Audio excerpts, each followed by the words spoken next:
Hello दोस्तों, मैं इंद्रेश अपने YouTube channel Indresh GS classes में आप सभी का स्वागत करता हूं। तो दोस्तों, आज हम लोग क्या देखेंगे? बाल विकास। ठीक है, बाल विकास जिसको बोलते हैं सीडीपी। सीडीपी के मोस्ट इंपॉर्टेंट 30 क्वेश्चन को हम लोग आज क्या करेंगे? अटेम्प्ट करेंगे। आप लास्ट में अपने आप पेपर और पेन लीजिए और पहले का कौन सा ऑप्शन सही है उसको लिखिए और बताइए आप 30 में कितने सही कर रहे हैं। ठीक है, लास्ट में आपको बताना है। ठीक, और बाकी हमारी क्लासेस भी इसी चैनल पे चलती हैं, तो आप लोग ज़्यादा से ज़्यादा शेयर किया करिए और सब्सक्राइब किया करिए। प्रीवियस ईयर की क्वेश्चन अब तक टोटल हम लोग 50 वीडियो अपलोड कर चुके हैं, वहाँ से आप प्रीवियस ईयर कर सकते हैं। बहुत लंबी लंबी नहीं वीडियो, आप एक दिन में चाहेंगे तो कम से कम 10-10 वीडियो खत्म कर सकते हैं। ठीक है, तो आप प्रीवियस ईयर कर डालिए, आपको कोई नहीं रोक पाएगा 125 130 लाने में। ठीक है, चलिए स्टार्ट करते हैं आज का पहला क्वेश्चन। पहला क्वेश्चन हमारा कह रहा है कि छोटे विद्यार्थियों में निम्नलिखित में से कौन सा लक्षण पठन कठिनाई का नहीं है? मतलब पठन, उनके पढ़ने में जो है वो दिक्कत नहीं होती। शब्दों और विचारों को समझने में कठिनाई, सुसंगत वर्तनी में कठिनाई, वर्ण एवं शब्द पहचानने में कठिनाई, पठन गति और प्रवाह में कठिनाई। तो बताइए कौन सी चीज़ में उनको जो है दिक्कत नहीं होती? नहीं पूछा है, दिक्कत होना नहीं पूछा है, दिक्कत नहीं होती है। तो शब्दों और विचारों को समझने में कठिनाई उनको नहीं होती। इस बात को आप लोग विशेष ध्यान रखिएगा। विचारों में समझने में कठिनाई हो रही है, ठीक है, उन्हें शब्दों और विचारों को समझने में कठिनाई हो रही है। ठीक है, यह पठन कठिनाई का नहीं है। ठीक है, तो ये पार्ट हमारा क्या आ जाएगा? राइट आंसर आ जाएगा। ठीक, आप लोग आगे बताएंगे। क्वेश्चन नंबर 2 हमारा क्या कर रहा है? क्वेश्चन नंबर 2 कह रहा है कि शिक्षार्थियों का जो आत्मनियम है, आत्मनियम की ओर संकेत करता है। आत्मनियम का आशय क्या होता है जानते हैं? शिक्षार्थी स्वयं से अपने अधिगम का परीक्षण करके सीखने की योग्यता रखता है। समझ गए आप? आत्मनियम का मतलब स्वयं का नियम। जो बच्चा मैं हूँ, आप अपना डेली रूटीन बनाते होंगे। ठीक है, छोटा कि मुझे सुबह ये पढ़ना है, तो उसे क्या कहते हैं? आत्मनियम कहते हैं। सुबह 8 बजे से मैथ पढ़ना है, फिर उसके बाद जो इंग्लिश पढ़ना है, फिर हिंदी पढ़ना है, फिर जो क्या अधिगम पढ़ना है, इस तरह से अधिगम बोला हूँ, सॉरी, पेडागोजी पढ़ना है। ठीक है, तो इस तरह से नियम बनाता है, तो उसे क्या कहा जाता है बताइए? आत्मनियम का आशय क्या होता है? इसका मतलब किस ओर संकेत? विद्यार्थी निकाय द्वारा बनाए गए नियम या विनिमय, निकाय द्वारा थोड़ी, स्व अनुशासन और नियंत्रण, ये भी नहीं है। अपने सीखने का स्वयं पर्यवेक्षण करने की योग्यता को हम लोग क्या कहते हैं? आत्म नियम कहते हैं। ठीक, अपने द्वारा स्वयं क्या है? अपना स्वयं का पर्यवेक्षण करना ही हमारा क्या? आत्म नियम कहलाता है। तो ये पार्ट, सी पार्ट हमारा क्या हो जाएगा? राइट हो जाएगा। ठीक, आइए चलते हैं नेक्स्ट। आई होप, मैं आशा करता हूँ कि आप लोगों को बहुत ही अच्छे से समझ में आता होगा। अगर आप लोग समझ में नहीं है तो कमेंट बॉक्स में बताया करिए कौन सी वीडियो लाना, कौन सी नहीं लाना है। वैसी वीडियो आप लोग को प्रोवाइड की जाएगी। थोड़ा सा सपोर्ट करिए आप लोग, ज़्यादा से ज़्यादा शेयर और चैनल को क्या कर दिया करिए, सब्सक्राइब कर दिया करिए। ठीक, अभी बहुत जल्द ही जो है सीटेट का फिनिश करने के बाद हम लोग केवीएस पे स्टार्ट कर देंगे। ठीक, केवीएस की वैकेंसी आ चुकी है। ठीक, मेरे ख्याल से 5 या 6 से उसका फॉर्म भरना या विस्तृत नोटिफिकेशन भी जारी हो जाएगा। ठीक है, तो निम्नलिखित में से किस कथन को सीखने के लक्षण के रूप में नहीं माना जाता? बताइए किस लक्षण को सीखने? तो व्यवहार का अध्ययन क्या एक सीखने में आता है? व्यवहार का अध्ययन सीखने में आता है या नहीं? सीखने का लक्षण के रूप में नहीं, नहीं की बात सबसे फोकस करना हमको, नहीं वाले क्वेश्चन पे ज़्यादातर आजकल सीटेट नहीं वाले क्वेश्चन को पूछ रहा है, तो आप लोग नहीं पे बहुत फोकस किया करिए। तो व्यवहार का अध्ययन, सीखना, व्यवहार करने का, तो व्यवहार का अध्ययन या किसी भी प्रकार का क्या सीखने का लक्षण नहीं होता, क्योंकि व्यवहार का अनुकरण करके, मतलब कोई कैसा व्यवहार कर रहा है तो कैसे, यह क्या अनुकरण करके सीखा जाता है, सीखने का लक्षण नहीं होता। ठीक है, तो ये पार्ट हमारा क्या हो जाएगा? राइट, क्योंकि नहीं पूछा है। बाकी अनअधिगम भी सीखने का एक हिस्सा है, बिल्कुल सही बात है। सीखना एक प्रक्रिया है जो व्यवहार की मध्यस्थता करती है, बिल्कुल सही है। ये सीखना कुछ ऐसी चीज़ है जो कुछ अनुभवों के परिणाम से घटित होती है। अगर कहीं नहीं रहता तो सीखने का लक्षण में ये तीनों हमारे क्या हो जाते हैं? सही हो जाते हैं। ठीक है, याद रखिएगा इस भी चीज़ को। ठीक, चलिए एक क्वेश्चन से कई क्वेश्चन करने की कोशिश किया करिए। क्वेश्चन नंबर 4 बताइए, सिद्धांत के अनुरूप रचनावाद क्या है? सूचनाओं को याद करने और पुनः स्मरण द्वारा जांच करने में बल देना, शिक्षक की जो प्रभुत्वशाली भूमिका पर बल देना, अनुकरण की भूमिका पर केंद्रित करना, दुनिया के बारे में अपने दृष्टिकोण निर्मित करने में शिक्षार्थियों की भूमिका पर बल देना। सिद्धांत के रूप में रचनावाद पूछा है, तो हमारा क्या हो जाएगा बताइए? फोर्थ का हमारा क्या जाएगा? डी पार्ट आ जाएगा। दुनिया के बारे में दृष्टिकोण से निर्मित करने में शिक्षार्थी की भूमिका पर बल देता है। ठीक है, यह हमारा क्या? रचनावाद सिद्धांत कहलाता है। ठीक है, याद रहेगा ना, इस चीज़ को भूलना नहीं है। रचनावाद का सिद्धांत जो होता है वो शिक्षार्थियों को दुनिया के बारे में सोच विचार करने का क्या करता है? दृष्टिकोण में अहम भूमिका को क्या कहता है कि ये भारत है, ठीक है, एक मिनट, ये संसार में मतलब कैसा, भारत की जीडीपी कैसी कैसे क्या है, ठीक है, इन सब चीज़ों के बारे में, अमेरिका की क्या है, तो दुनिया के दृष्टिकोण से निर्मित शिक्षार्थियों की भूमिका पर क्या देता है? बल देता है, सोचने विचारने पर। इस चीज़ को आप लोग याद रखा करिए। चलिए क्वेश्चन नंबर, सृजनात्मकता। सृजनात्मक शिक्षार्थी वह है जो क्या करता है? जो क्या करता है? जो पार्श्व मतलब लेटरल चिंतन और समस्याओं समाधान में क्या होता है? अच्छा है। ठीक है, क्या करता है? वो चिंतन करता है और समस्याओं के समाधान के बारे में क्या करता है? अच्छा करने की कोशिश करता है। वो क्या है? जो है एक सृजनात्मक शिक्षार्थी है। ठीक, याद रखिएगा, इसमें बहुत बुद्धिमान नहीं होगा, ड्राइंग और पेंटिंग वाला भी नहीं होगा, हर अच्छे नंबर प्राप्त करने वाला विद्यार्थी सृजनात्मक नहीं हो सकता। ठीक है, चलिए क्वेश्चन नंबर 6 बता दीजिए आप लोग। क्वेश्चन नंबर, अवधारणाओं का विकास मुख्य रूप से, और जो अवधारणाएं हैं उसका विकास मुख्य रूप से का हिस्सा है किसका है? शारीरिक विकास का है, सामाजिक विकास का है, संवेगात्मक विकास का, या बौद्धिक विकास का? बताइए क्वेश्चन नंबर 6, तो यह किसका है? बौद्धिक विकास का। अगर अवधारणाओं का विकास मुख्य रूप से एक बौद्धिक विकास का क्या होता है? पार्ट होता है। ठीक है, याद रखिएगा, जो अवधारणात्मक विकास जो होता है वो पार्ट किसका होता है? बौद्धिक विकास का। आपकी बुद्धि जो होती है उसके विकास का क्या होता है?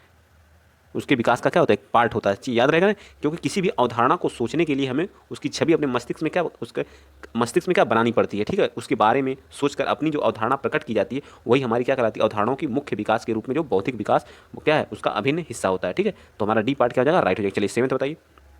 सेवेंथ क्या कह रहा है, अनुवांशिकता को सामाजिक संरचना संरचना माना जाता है। गत्यात्मक, प्राथमिक, स्थिर या गौण, बताइए क्या माना जाता है। तो इसको क्या माना जाता है, स्थिर माना जाता है। अनुवांशिकता को स्थिर सामाजिक संरचना माना जाता है। क्या है, अनुवांशिकता या अनुवांशिक गुण जो प्रत्येक व्यक्ति में माता पिता से प्राप्त होता है। अनुवांशिक गुण किसे, आपके माता पिता से ही प्राप्त होता है। अगर बच्चे की आंखें क्या है, नीली नीली, अगर उसके मम्मी पापा की आंखें नीली हैं तो बच्चे की आंखें भी नीली होंगी, ठीक है। बच्चे का बाल खड़ा है, बच्चे के बाल थोड़े से मोटे हैं, तो उसके माता पिता के ही गुण से वो क्या होता है, प्राप्त होता है, ठीक। तो यह एक क्या है, स्थिर होता है, ठीक है। सबसे बड़ी बात है क्या होता है, अनुवांशिकता क्या होता है, स्थिर होता है। इस चीज़ को आप लोग दिमाग में बिठा लीजिएगा, ठीक है। और किससे प्राप्त होता है, उनके माता पिता से, ये भी चीज़ याद होनी चाहिए, ठीक। तो दो चीज़ें होंगी। और वातावरण प्रभाव, जो वातावरणीय प्रभाव से इन गुणों को दिशा तथा दशा मिलती है, मतलब इनकी दिशा और दशा जो है दोनों किससे मिलती है, वातावरणीय, जो वातावरण होते हैं उनके प्रभाव से प्राप्त होती है। इसलिए वातावरण जो सामाजिक संरचना का क्या गत्यात्मक भी पहलू है। क्या है, सामाजिक वातावरण जो ये तो अनुवांशिकता हो गया, लेकिन वातावरण जो हमारा होता है, वातावरण जो होता है यह किसका होता है, वातावरण सामाजिक संरचना का क्या गत्यात्मक है, ठीक है। गत्यात्मक पहलू है। वातावरण क्या होता है हमारा, गत्यात्मक होता है, और अनुवंशिकता क्या होती है, स्थिर होती है। इस चीज़ को आप लोग याद रखेंगे, ठीक है। जबकि वंशानुक्रम क्या होता है, स्थिर पहलू होता है, ठीक। चलिए आगे चलते हैं। गत्यात्मक मतलब गति करता है, जो उसे गत्यात्मक बोलते हैं, ये भी याद रखेंगे आप। चलिए 8 बताइए। सीखने का वह सिद्धांत जो पूर्ण रूप से केवल अवलोकनीय और जिसको अवलोकन किया जाता है, व्यवहार पर आधारित होता है, सीखने के सिद्धांत से संबंधित है।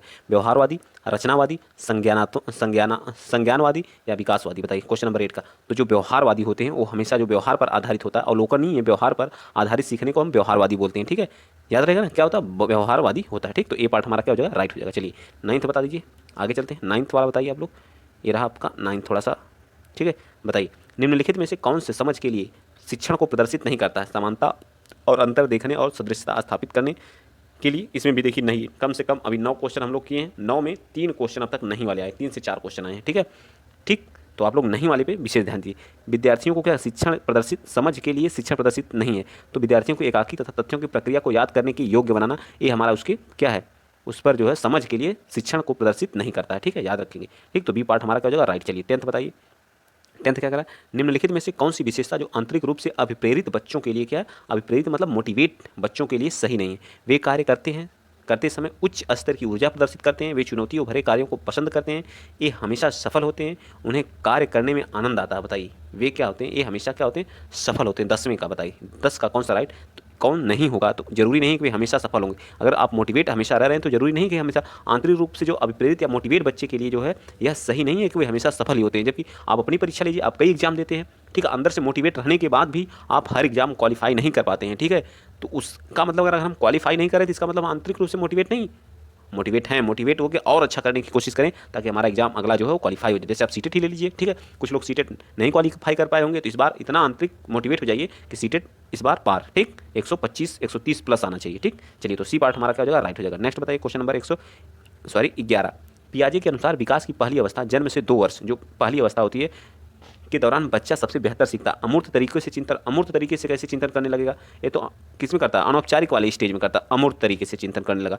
भाषा के लिए नए ज्ञान अर्जित करने के अनुप्रयोग द्वारा, इंद्रियों के प्रयोग द्वारा, निष्क्रिय शब्दों को समझने के द्वारा। बताइए 11 का। तो क्वेश्चन नंबर, इंद्रियों का प्रयोग, जब बच्चा 1 से 2 वर्ष का रहता है तो इंद्रियों के द्वारा अपना आँख कान ऐसे हिलाएगा, मुस्कुराएगा, ठीक है। तो ज्ञान इंद्रियों के द्वारा वह क्या करता है, सारी चीज़ें करता है, ठीक है। इस अवस्था को हम संवेदीय पेशी अवस्था भी कहते हैं, ठीक है। बालक इंद्रियों के द्वारा, ठीक है, देखने, छूने, पहुँचने, पकड़ने, चूसने, आप छोटे से बच्चे को देखिए, जो है सबके घर पे आप छोटे से बच्चे सभी लोग देखे होंगे, ठीक है। आवाज़ प्रकाश के प्रति प्रतिक्रिया करता है, ठीक है, प्रकाश को देखता है तब उसको प्रतिक्रिया करता है, ठीक है, आवाज़ को सुन के प्रतिक्रिया करता है, तो बच्चे अपने इंद्रियों के माध्यम से सारा काम सीखता है, ठीक है। चलिए आगे चलते हैं। क्वेश्चन नंबर 12 बताइए। सबसे अधिक गहन और जटिल सामाजिकरण होता है, बताइए सबसे गहन और जटिल पूर्व बाल्यावस्था में होता है, प्रौढ़ावस्था में होता है, व्यक्ति के पूरे जीवन में होता है, या किशोरावस्था के जब सामाजिक बच्चा क्या होता है, सामाजिक बच्चे का गहन और जटिल दोनों होता है। तो यह हमारा किस अवस्था में, किशोरावस्था में बच्चा क्या करता है, पूर्ण रूप से क्या होता है, उसका जो है सामाजिक विकास होता है, ठीक है। इसमें वो क्या करता है, उसकी जो है उसका निर्माण की प्रवृत्ति, जो मैत्री की भावना इसके अंदर आती है, ठीक है।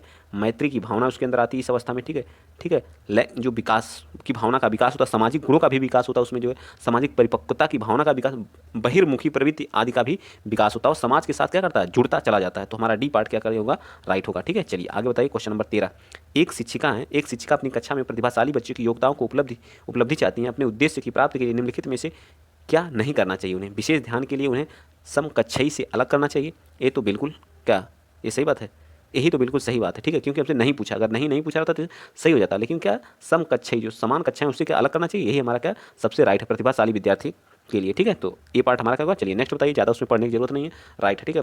व्यक्तिगत शिक्षार्थी एक दूसरे में भिन्न होते हैं, क्या विकास क्रम में। जो व्यक्तिगत शिक्षार्थी एक दूसरे से क्या होते हैं, विकास क्रम में, विकास वृद्धि एवं विकास के सिद्धांतों में, विकास दर में या विकास की क्षमता में। बताइए क्वेश्चन नंबर 14। तो विकास दर में सभी बच्चे की क्या होती है, विकास दर भिन्न भिन्न होती है, ठीक है। विकास दर उनकी क्या होती है, भिन्न भिन्न होती है, ठीक है।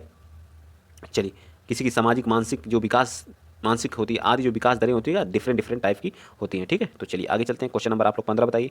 बच्चे के उचित विकास को सुनिश्चित करने के लिए, बच्चे को जो है उचित विकास को जो है सुनिश्चित करने के लिए, सुनिश्चित उसकी स्वस्थ शारीरिक विकास एक महत्वपूर्ण अवस्था है, यह कथन है। बताइए सही है या विकास क्रम में शारीरिक विकास सबसे पहले स्थान पर आता है। सही है क्योंकि शारीरिक विकास विकास के अन्य पक्षों के साथ अंतर संबंधित है। गलत है क्योंकि शारीरिक विकास विकास के अन्य पक्षों से किसी प्रकार प्रभावित नहीं है।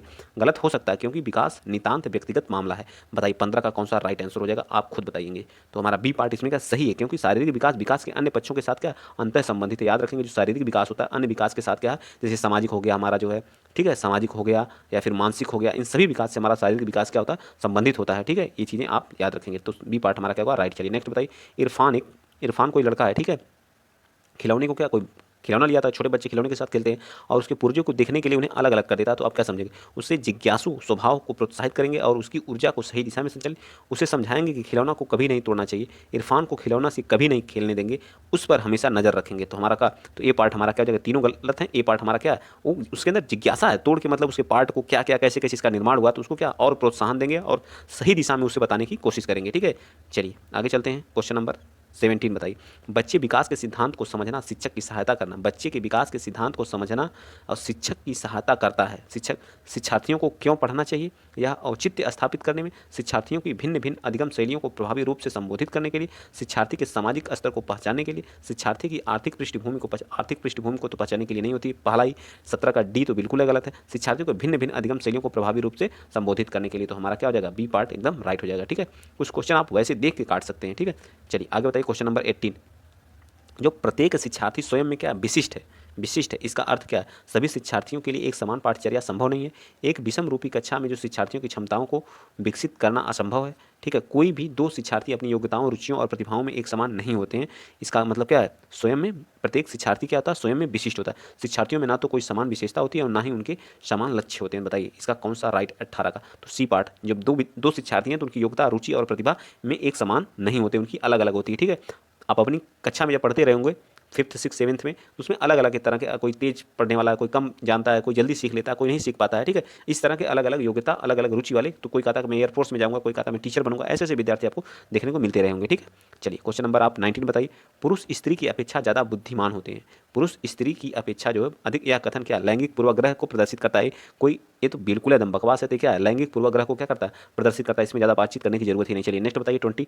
क्रिस्टीना अपनी कक्षा को क्षेत्र भ्रमण पर ले जाती है, मतलब कहीं घूमने के लिए क्षेत्र भ्रमण पर बाहर ले जाती है और वापस आने पर अपने विद्यार्थियों के साथ भ्रमण पर क्या करती है, चर्चा करती है। तो यह की ओर संकेत करता है आकलन के सीखने, आकलन का सीखना, आकलन का सीखना, सीखने का आकलन या सीखने के लिए आकलन। मतलब बहुत ही इंपॉर्टेंट है, इस चीज़ को आप लोग नोट करेंगे, ठीक है। बड़ा इंपॉर्टेंट क्वेश्चन है, बहुत बार पूछेगा, ठीक है। ठीक है, तो इसको आप लोग याद रख लीजिएगा। तो क्या हो जाएगा 20 का। बताइए किसी भी प्रकार के जो शिक्षार्थी होते हैं प्रायोगिक या व्यवहारिक ज्ञान देखने के बाद उस पर चर्चा करके यह देखा जाता है कि शिक्षार्थी कितना सीखने में त्रुटि का पता लगा करके उन्हें पुनः दोहराने का क्या किया जाता है, प्रयास किया जाता है। सीखने का आकलन कहलाता है। क्या कहलाता है, सी पार्ट हमारा क्या होगा, राइट हो जाएगा, ठीक है।